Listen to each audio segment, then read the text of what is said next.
진영아, 여기 봐. 집합을 설명하기에 앞서서 집합, 명제와 조건, 명제의 증명 이렇게 세 단원이 크게 한 단원으로 구성되어 있거든요. 이 단원의 목적에 대해서 말씀드릴게요. 알겠죠? 예. 이 단원의 목적은 무엇이냐면 수학적 언어를 가르쳐 주려고 하는 거예요. 안 배우고 싶은데요? 그래서 할 수 없어요. 수학적 언어를 알려주려고 하는 거고, 이 단원이 맞춰진 이후부터는 문제를 제시할 때 집합이나 명제를 이용해서 제시할 거예요. 그러니까 이 단원에 대한 성취도가 낮으면 문제를 읽어도 무슨 말인지 모르는 상황이 오게 됩니다. 이제 제 말이 무슨 말인지 알겠어요? 이 단원을 모르면 문제를 아무리 쳐다봐도 뭐 하라는지 모릅니다, 애들이. 그러니까 더욱 수학이 하기 싫어지겠죠.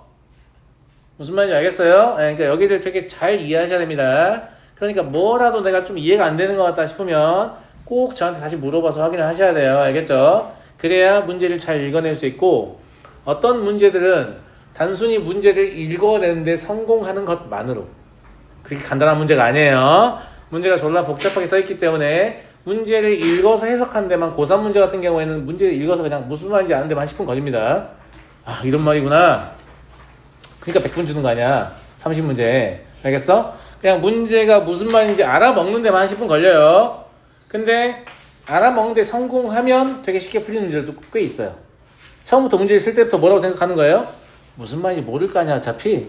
이런 느낌으로 쓰는 겁니다. 근데 무슨 말인지 이해를 하면 쉽게 풀 수 있는 문제들이 있다고, 다 그런 건 아니고, 진짜 어려운 문제들은 무슨 말인지 이해하는 데까지 10분. 구하라는 게 뭔지 찾는 것까지, 구체화시키는 것까지 5분. 풀이를 설계하는 데까지 10분. 실제 풀이를 하는데 또 10분. 뭐 이런 식입니다. 아시겠죠? 예, 그래서 정말 어려운 문제들은 한 문제 푸는데 한 40분씩 걸려요. 그렇다 라는 얘기고, 물론 이제 그런 게 있죠. 여러분들이 푸는 건 좀 달라. 선생님들이 푸는 건 여러분들이 푸는 건 좀 다른데, 선생님들은 이제 문제가 여러 가지 가지로 뻗어나갈 것 같으면 여러 케이스를 보여주잖아. 그러니까 40분 걸리는 거고, 학생들한테는 어떻게 가르칠 수밖에 없냐면 가장 답스러운 거 위주로 풀으라고 해요. 답 나오면 다른 거 하지 마라.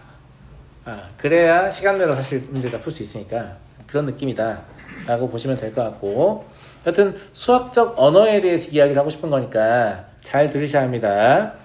집합이라는 단어를 보시면 무슨 말로 생각이 돼요? 뭘 모아놨다는 얘기로 생각이 되잖아요. 맞아요?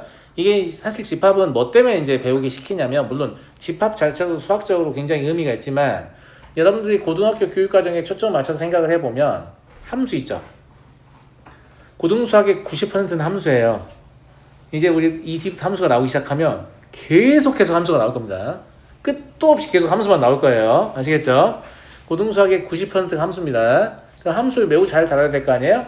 근데 함수에 대해서 이야기를 하려면 함수의 원인으로, 즉 함수의 독립변수로 사용할 값들이 어디서부터 어디인지를 정해줘야 합니다. 그 다음에 함수의 종속변수로 나올 수 있는 값들이 어디서부터 어디인지를 정해줘야 돼요. 각각 정의역과 치역, 공역, 뭐 이런 식의 이름이 있어요. 그 이름은 이제 함수 단원에서 배울 건데, 그 범위를 뭘로 제시하냐면 집합으로 제시합니다. 무슨 말인지 알겠죠? 그래서 집합을 배운다라고 생각하시면 편해요. 그러니까 집합을 잘 모르면 그런 것들 다루기 어려워진다라는 얘기죠. 자, 수학에서 말하는 집합은 다음과 같습니다.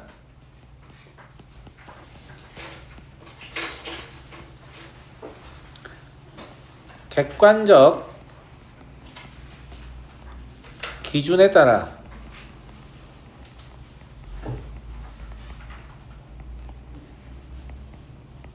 대상을 분류하는 모임이다. 대상이 뭔데요, 선생님? 주로 수죠.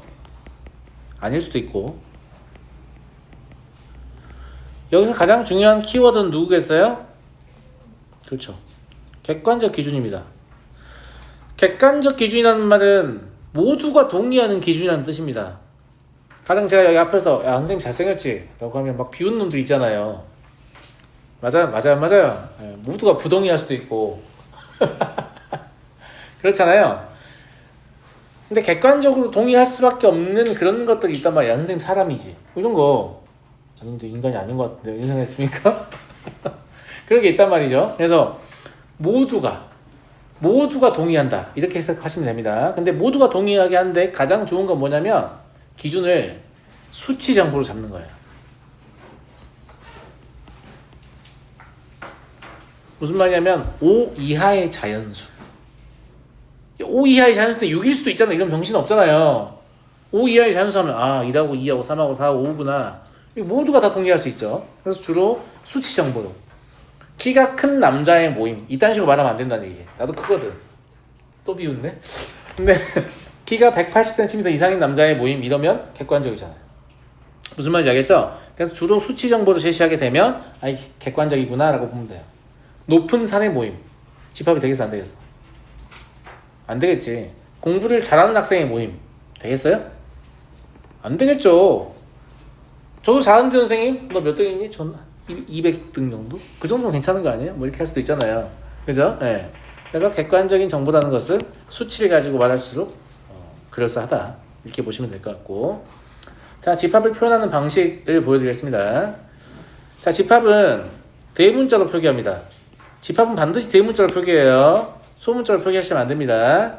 그리고 집합을 이제 제가 5 이하의 자연수를 말했으니까 5 이하의 자연수를 가지고 한번 써볼게요. 그러면 5 이하의 자연수를 1, 2, 3, 4, 5 이렇게 쓰면 이상하잖아. 이렇게 중괄호를 이용해서 가둬줍니다. 좀 이따 얘기하겠습니다만 이걸 이제 원소 나열법이라고 해요. 집합을 표현하는 방식 중에서 이렇게 가둬줘요. 알겠지? 이 안에 1이 이 안에 들어있잖아요. 자, 집합 안에 들어있는 이 각각의 대상 하나하나를 뭐라고 하냐면 이거 좀 써놓고 또 이어서 할게요. 원소라고 하거든요. 원소는 집합을 구성하는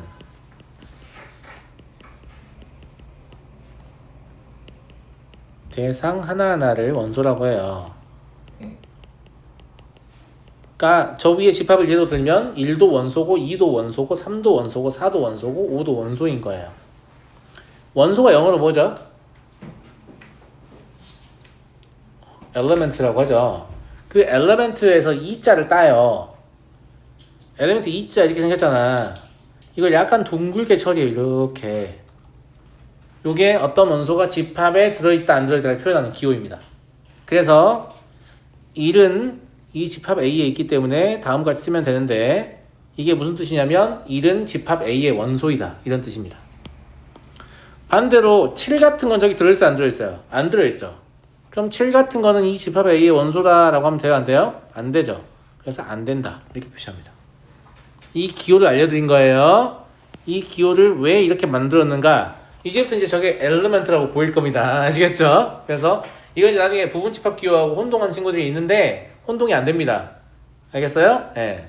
그렇게 해서 만들었다는 걸 알게 되면 이해하시겠죠? 무슨 말 이해하시겠죠? 네. 원소는 꼭 숫자일 필요는 없습니다. 하나 더 예로 들어보면 집합 A가 A, C, E라고 할게요.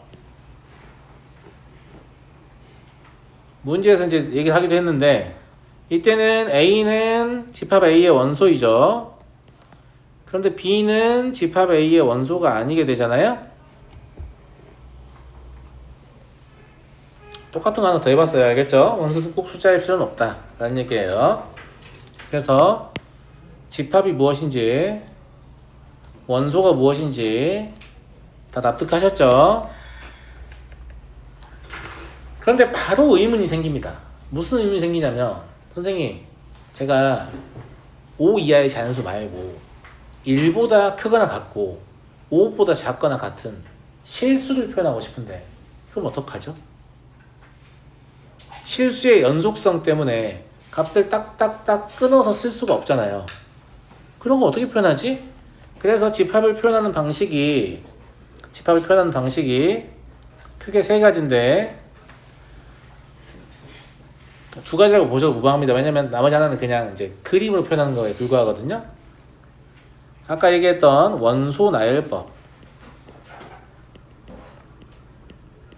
얘가 집합의 원소를 직접 다 하나하나 나열하는 겁니다. 근데 이 원소가 너무너무 많거나 아니면 딱딱 끊어져 있는 값이 아니라서 수학적으로 이제 디스크리트하다고 표현하는데 그런 값이 아니고 연속적, 실수처럼 연속적으로 이어지는 값인 경우 그렇게 할 수가 없잖아요. 예, 그럴 때 어떻게 처리하면 되냐면 조건 제시법으로 표현합니다.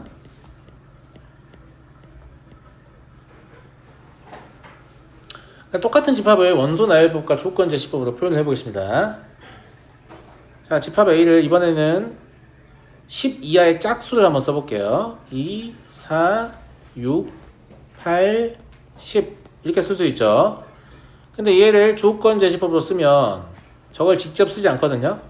이걸 읽는 사람이 스스로 저 집합을 만들어내게 하는 거예요. 그래서 조건 제시법이 이제 영문 명칭에 보면 set은 집합이라는 얘기예요. set, builder, notation 이렇게 얘기하거든요. 그러니까 집합을 스스로 만들어낼 수 있게 해주는 형태다 라는 뜻이고, 조건 제시법은 우리가 붙인 명칭이죠. 자, 조건 제시법 제일 중요한 건 누구냐면 바예요. 바. 이렇게 가운데가 막혀 있거든. 얘가 뭐냐면 바의 왼쪽에는 원소의 타입이 있어. 이 원소는 실수일 것인가, 실수의 순서상일 것인가, 즉 원소의 모양. 바의 왼쪽에는 모양이 있고 바의 오른쪽에는 실제 조건이 있다고 보시면 돼요. 근데 여기서는 숫자 하나잖아요. 그래서 x라고 합니다. 직접 쓸 게 아니기 때문에. 읽을 때도 x바 이렇게 읽습니다. 알겠죠? x바. 옆에다가 x는 10 이하의 짝수라고 한글로 써도 돼요. 10 이하의 짝수라고 한글로 써도 상관없습니다.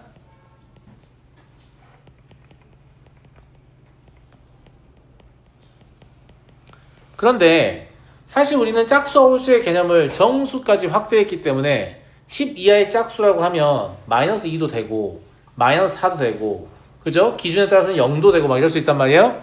그런 걸 방지하려면 어떻게 쓰면 되냐면 이렇게 쓰면 돼요. n은 자연수의 집합이죠. 그러니까 x는 자연수의 집합의 원소니까 10 이하의 짝수 중에서 자연수만 된다 이렇게 표현한 거예요. 무슨 말 이해하시겠어요? 그래서 바의 왼쪽과 오른쪽은 용도가 다르고, 보통 학생들은 바의 왼쪽을 잘 보지 않습니다. 왜냐면 바의 왼쪽이 거의 90%의 집합이 다 x예요. 안 읽어요. 그러니까 무슨 말인지 알겠어요? 근데 읽어야 됩니다. 바의 왼쪽은 원소의 모양입니다. 바의 오른쪽은 원소가 되는 조건입니다.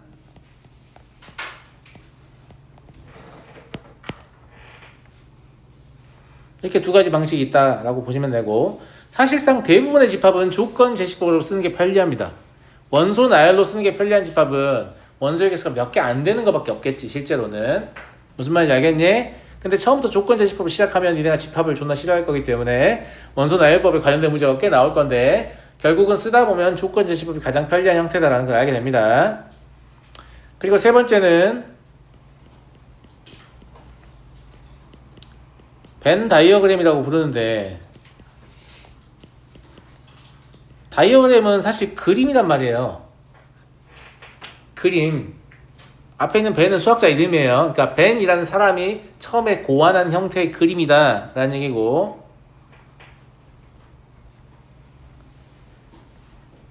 이렇게 동그라미를 그려서 A라고 써요. 그리고 이 안에다가 원소를 직접 쓰는 겁니다. 잘 봐. 여러분 절대 컴마를 찍으시면 안 됩니다. 그러니까 다이어그램으로 원소를 쓸 때는 원소를 너무 붙여놓으면 안 돼요. 2하고 4하고 붙어있으면 24처럼 보일 거 아니에요. 그런다고 컴마를 찍도록 되어 있지 않습니다. 컴마 찍으시면 안 돼요. 아시겠죠? 적당히 떼서 원소가 알아보게끔 하셔야 되고, 두 번째, 선생님 꼭 동그라미 해야 돼요? 아니요, 됩니다. 선생님 저는 미친놈처럼 이렇게 하고 싶은데 되겠나요? 아니요, 됩니다. 선생님 저는 이렇게 하고 싶은데 됩니까? 아, 돼요. 다 다이어그램을 인정합니다. 무슨 말인지 알겠죠? 아무 상관없어요. 그런데 주로 동그라미를 많이 씁니다. 그리고 조금 이따 얘기하겠지만 집합에서 이제 가장 거대한 집합이 있거든요. 전체 집합이라고. 걔를 주로 박스 형태로 많이 씁니다. 근데 전체 집합도 꼭 박스로 써야 되냐? 아니야. 동그라미로 써도 돼. 상관없습니다. 모양 중요하지 않다라는 거. 자, 다음 집합을 원소의 개수에 따라서 분류한다 라고 했는데, 집합이 원소가 막 세다 보면 어쨌거나 셀 수 있는 애들이 있을 거 아니에요. 그러니까 막 100만, 1000만, 억, 10억이어도 셀 수는 있는 거죠. 그죠? 근데 1부터 5 사이의 실수 이런 거 못 세잖아. 졸라 많은 건 알죠? 사실 무수히 많은 걸 알잖아요. 그죠? 예. 그래서 첫 번째 원소의 개수가 유한계인 집합을 유한집합이라고 합니다. 범위가 유한하다는 뜻이 아님에 주의하세요. 원소의 개수가 유한할 때 유한집합이라고 하는 거예요. 두 번째 무한집합이 있습니다.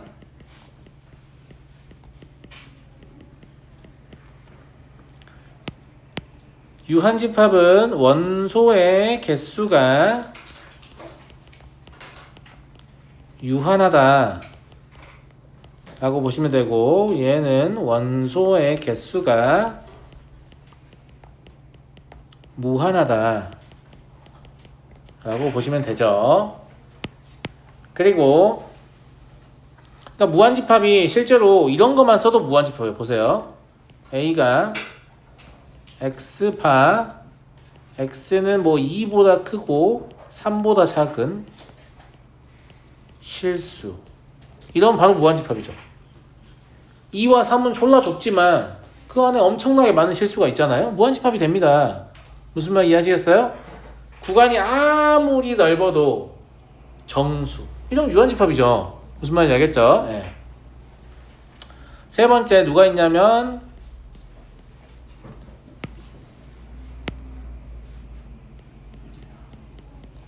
공집합이라는 집합이 있습니다.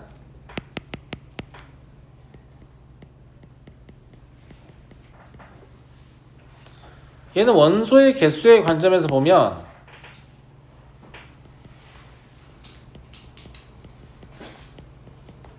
영계입니다. 공집합의 공자는 빌공자입니다. 비어있다는 뜻입니다. 잘못해서 비는 게 아니에요. 아시겠죠? 네. 비어있다는 뜻이에요. 이 공집합은 표현하는 방식이 두 가지밖에 없어요. 잘 보셔요. 자, 공집합은 기호로 어떻게 표현하냐? 딱 두 가지밖에 없습니다. 첫 번째, 파이라는 기호가 있어요. 원주율 파이하고 발음이 달라요. 근데 우리는 한국 사람이니까 똑같이 써도 돼요. 알겠죠? 예. 그리고 두 번째로는 원소 나열법을 표현하는 거예요. 나열할 원소가 있어요? 없어요? 없어요. 없으니까 이렇게 씁니다. 그냥. 이거 둘 다 공집합이에요. 이거 두 개를 제외하고 공집합처럼 보이는 모든 애들은 다 공집합이 아닙니다. 유사품 이런 게 있죠. 이런 걸로 꼬셔요. 이거 공집합이냐? 오, 맞는 것 같아. 막 이러면서. 이거는 파이라는 기호를 원소로 갖고 있는 집합이에요. 지금 내가 이 말 하니까 오, 맞지 않나 이 생각 해버리잖아. 아니라니까. 공집합을 표현하는 건 딱 이 두 가지밖에 없다. 나머지 다 유사품이야. 아, 유사품도 아니야. 그냥 불량품이지. 무슨 말인지 알겠니? 그러니까 이 두 개가 아닌 걸로 야 이거 공집합이지라고 물어보면 개소리 하지 마! 이러고 그냥 끄면 됩니다. 알겠죠? 속지 마세요. 자, 다음 4번 보겠습니다. 5번까지 하고 쉬는 시간 드릴 거예요. 언제 쉬는 하고 있죠 지금? 5번까지 하고 쉬는 시간 드릴게요. 자, 이제 부분집합에 대해서 이야기를 하겠습니다. 내가 어떤 집합을 생각을 했어요. 근데 그 집합이 걔보다 또 조금 더 큰 집합 안에 쏙 들어갈 수 있잖아. 예를 들어서 학교를 예로 들면 1학년의 집합은 학교 전체 학생의 부분집합이잖아요. 혹은 우리 반 학생의 집합은 뭐 1학년 학생 전체의 부분집합일 수 있죠. 내가 1학년이라면. 그죠? 이게 부분집합의 개념인데요. 정의를 써볼게요. 두 집합 A, B에 대하여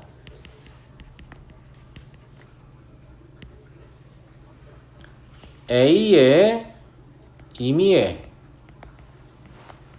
원소 X가, 야, 임의의 원소 X라고 하면 무슨 뜻이야 실제로는? 모든 원소 X라는 뜻입니다. 임의하고 모든하고 똑같은 말이라고 했어요. 이 X가 누구의 원소가 된다? B의 원소가 된다.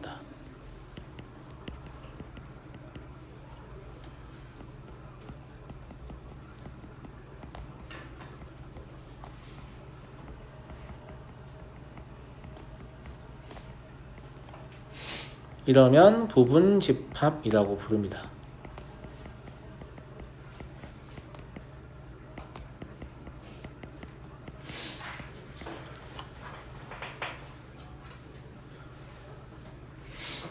자, 부분집합을 뜻하는 기호는 원소 기호하고 좀 비슷해서 학생들이 헷갈리는데, 아까 선생님 집합이 영문 명칭이 세트라고 했잖아요. 부분집합은 subset이라고 부르거든요. 근데 이 s는 많이 사용돼 가지고 얘를 쓰진 않고 이 u를 가지고 쓸 건데, u도 이렇게 눕혀서 사용합니다. 그러니까 이 subset의 u를 따서 쓰는 거예요. 알겠죠? 그래서 a가 b의 부분집합이면 다음과 같이 표현합니다. 원소하고 헷갈릴 게 아무것도 없어요. 이거 원소가 헷갈리는 애들은 이게 어원을 모르는 거예요. 무슨 말인지 알겠죠? 그 다음에 A가 B의 부분집합이 아닐 수도 있죠. 아니라고 하면 이렇게 끄시면 돼요. 그래서 첫 번째 기호는 A가 B의 부분집합이다. 이런 뜻이고요.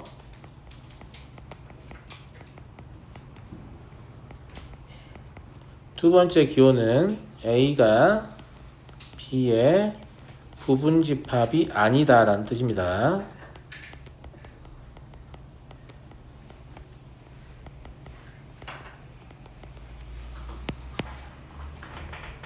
그런데 부분집합이라는 이름이 우리를 조금 오해하게 만드는 느낌이 있습니다. A가 B의 부분집합이라고 하면 이제 원소의 개수가 집합의 크기라고 한번 생각해 볼게요. 그러면 집합 A의 크기가 집합 B보다 작을 것처럼 느껴지거든. 우리의 언어 논리의 상식이야. 하지만 정의 어디에도 그런 말은 없습니다. 집합 A랑 집합 B가 같더라도 A는 B의 부분집합일 수 있죠. 왜냐하면 A의 임의의 원소, 즉 A의 모든 원소가 다 B에 들어있다면 되는 거잖아요. 물론 그러면 B도 A의 부분집합인가요? 맞습니다. 무슨 말인지 알겠죠? 예. 그걸 이용해서 우리 뭘 정의하냐면 집합의 상등을 정의합니다. 집합의 상등을 아주 편리하게 정의할 수 있어요. 저렇게 이제 같을 때를 배제하지 않음으로 해서 아주 편리하게 정의할 수 있는데, 두 집합 A, B에 대하여 A가 B의 부분집합이고 B가 A의 부분집합이면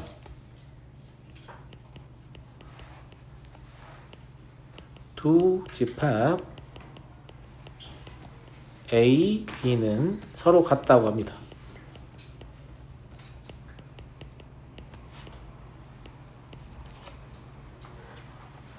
그럼 같은 집합은 다이어그램을 어떻게 표현합니까, 선생님? 그냥 다음과 같이 표현하면 돼요. 원소는 뭔지 모르니까 여기에다가 A는 B 이렇게 쓰면 돼요. 그러니까 상등의 기호 역시 그냥 등호를 사용하면 된다. 이렇게 보시면 되죠. 그리고 그냥 A라고만 써도 돼요. A랑 B는 같은 거니까. 그냥 B라고만 써도 돼요. 이름 쓸 때. 무슨 말인지 알겠어요? 그 다음에 집합이 상등의 정의까지 했고요. 상등의 정의는 이게 뭐냐면 이거예요. 이거 서로 부분집합 관계에 있는 거. 그래서 같은 집합까지 허용함으로 해서 두 집합이 서로 같은 상황을 아주 쉽게 정의를 했잖아요. 단 여전히 내가 같은 것까지는 말고 그냥 걔보다 좀 작은 집합을 얘기하고 싶은데 이런 상황이 있을 수 있죠. 그럴 때 사용하는 용어가 진부분집합이라는 용어입니다. 진짜 부분집합이라는 얘기죠. 아시겠죠? 네. 그래서 두 집합 A, B에 대하여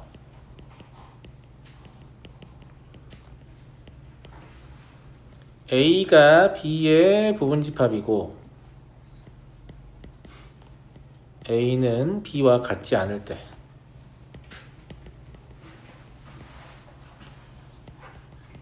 집합 A를 집합 B의 진부분집합이라고 합니다.